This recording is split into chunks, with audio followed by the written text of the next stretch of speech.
rasisme terhadap siapapun tidak dibenarkan. Rasisme terhadap orang Papua kita tolak bersama-sama. Rasisme terhadap orang Jawa, orang Sulawesi, orang Sumatera tidak bisa diterima di negeri ini. Ada satu ungkapan bahwa two wrongs do not make one right. Dua kesalahan tidak bisa membuat satu kebenaran. Jadi walaupun kita kesal, walaupun kita marah, tetapi kita tidak boleh membalasnya dengan hal yang salah pula. Karena ini akan makin memperlebar masalah. Nah, jadi pandangan saya, apa yang dikatakan oleh Bung Pigai soal persoalan-persoalan yang masih ada di Papua, itu saya dukung. Tetapi cara beliau untuk mengekspresikan kekesalannya, itu adalah membuat kesalahan baru.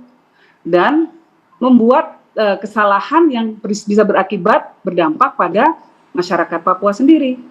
Karena kemudian seolah-olah, bukan seolah-olah ya, kalau dalam hal ini dikatakan bahwa Bung Pigai mewakili Papua, jelas tidak betul. Kenapa? Karena banyak sekali teman-teman Papua saya, baik yang ada di Papua maupun di Jakarta, ya, saya kebetulan baru kembali dari Tanah Tabi kemarin. Nah, mereka semua sama sekali tidak mendukung apa yang dikatakan oleh Bung Pigai. Tetapi kita mengakui apa yang menjadi concern dan keluhan Bung Pigai, dan ini adalah persoalan bangsa kita. Mbak Yeni? Ini tidak boleh kita lupakan ya. Nah, jadi saya rasa Bung Pigai sebagai seorang yang sudah punya popularitas, saya sangat berharap bahwa kita semua ini, orang-orang yang memang sudah menjadi influencer di masyarakat, kita bisa sama-sama menjaga suhu di masyarakat. Kita tidak membenturkan dan memprovokasi masyarakat dengan ucapan-ucapan yang tidak bijaksana, ucapan-ucapan yang justru bisa memanaskan suasana. Itu saja himbauan saya. Kenapa tadi Mbak Yeni sampai menyebutkan ini ada unsur politisnya? Tujuannya tidak murni politik, mengenai aktivis HAM saja, Mbak Yeni? Karena Bung Pigai memang aktivis politik. Tapi tadi Anda melihat ada tujuan politik. Tujuannya apa emang ya, Mbak? Jadi tanya sendiri sama yang bersangkutan. Karena pengamat hanya akan menilai ya dari sosok beliau, lalu track record dan rekam jejak beliau. Beliau pernah menjadi pegiat HAM, tapi juga aktivis politik. Sehingga pasti yang dikatakan dan yang dilakukan akan sangat mungkin dimaknai sebagai sebuah ungkapan politik.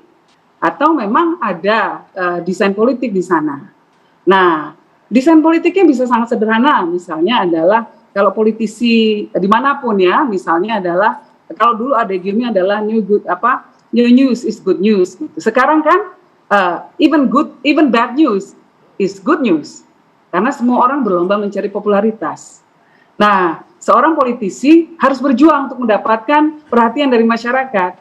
Padahal saat ini begitu banyak komunikasi, begitu banyak informasi yang membanjiri masyarakat, sehingga susah kadang-kadang mendapatkan perhatian. Ini yang paling mungkin paling simpel.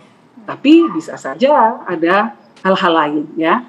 Tapi mungkin saja Bung Pigai hanya emosi. Bisa saja hanya emosi. Walaupun Bung Pigai emosi, tetapi karena beliau seorang aktivis politik, pasti akan dimaknai politik juga. Nah, ini yang harus dipaswadai oleh semua tokoh politik. Apapun yang kita katakan, apapun yang kita kerjakan, akan bisa disalahpahami oleh pengamat, oleh orang lain sebagai tindakan politik.